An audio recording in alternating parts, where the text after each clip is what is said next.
পিলসূচের উপর পিতলের প্রদীপ খড়কে দিয়ে উস্কে দিচ্ছে থেকে থেকে।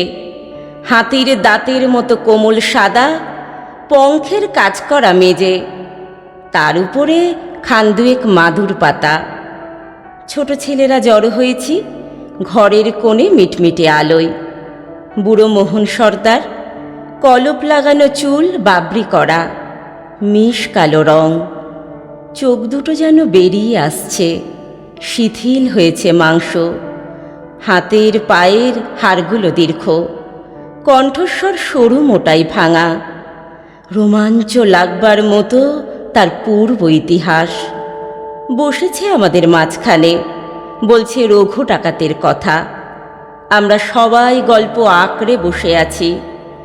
দক্ষিণের হাওয়া লাগা ঝাউডালের মতো দুলছে মনের ভিতরটা। খোলা জানালার সামনে দেখা যায় গলি। একটা হলদে গ্যাসের আলোর খুঁটি দাঁড়িয়ে আছে একচোখো ভূতের মতো। পথের বাধারটাতে জমেছে ছায়া। গলির মোড়ে সদর রাস্তায় বেলফুলের মালা হেঁকে গেল মালি। পাশের বাড়ি থেকে কুকুর ডেকে উঠল অকারণে। 9টার ঘণ্টা বাজল দেউড়িতে। অবাক হয়ে শুনছি রঘুর চরিতে কথা। তত্ত্বরত্নের ছেলের পৈতে রঘু বলে পাঠালো চরের মুখে, নমো নমো করে সারলে চলবে না ঠাকুর, ভেবো না খরচের কথা। মোড়লের কাছে পত্র দেয় 5,000 টাকা দাবি করে ব্রাহ্মণের জন্যে। রাজার খাজনা বাকির দায়ে বিধবার বাড়ি যায় বিকিয়ে। হঠাৎ দেওয়ানজির ঘরে হানা দিয়ে দেনা শোধ করে দেয় রঘু। বলে, অনেক গরিবকে দিয়েছ ফাঁকি, কিছু হালকা হোক তার বোঝা। একদিন তখন মাঝরাত্রির, ফিরছে রঘু লুটের মাল নিয়ে। নদীতে তার ছিপের নৌকো অন্ধকারে বটের ছায়ায়। পথের মধ্যে শোনে পাড়ায় বিয়ে বাড়িতে কান্নার ধ্বনি। বর ফিরে চলেছে বচসা করে। কনের বাপ পা আঁকড়ে ধরেছে বড় কর্তার।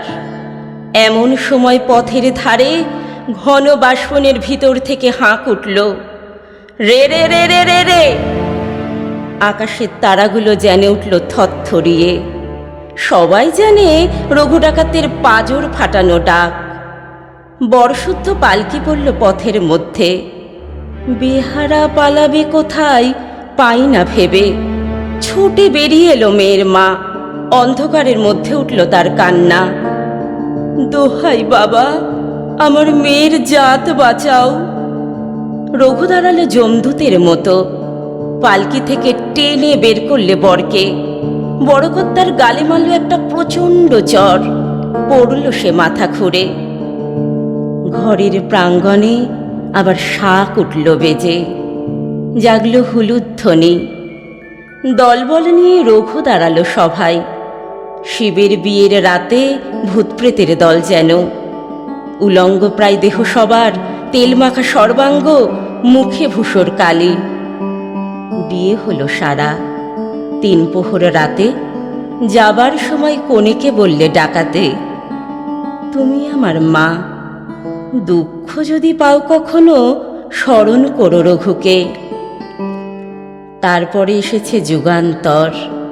বিদ্যুতের প্রখর আলোতে ছেলেরা আজ খবরের কাগজে পড়ে ডাকাতির খবর। রূপকথা শোনা নিভৃত সন্ধেবেলাগুলো সংসার থেকে গেল চলে। আমাদের স্মৃতি আর নিভে যাওয়া তেলের প্রদীপের সঙ্গে সঙ্গে।